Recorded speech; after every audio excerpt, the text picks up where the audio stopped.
Hello guys, ayan, bibili tayo ng kandila, no? Magsisindi tayo ng kandila, ayan. Andito tayo sa loob ng church. Ayan.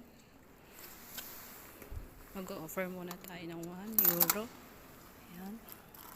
Tapos, magsisindi tayo ng candle. And then, magpa-pray tayo, no?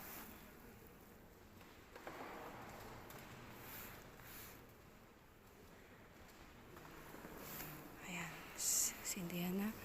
So, lalagay natin dito. Ayan. Magpa-pray tayo.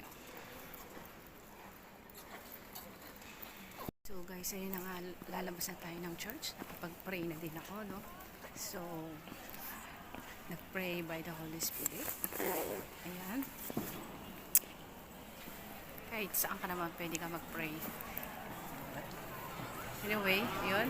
Nakapag-pray tayo, nakapag-sindi tayo ng candle. So, lalabas na tayo.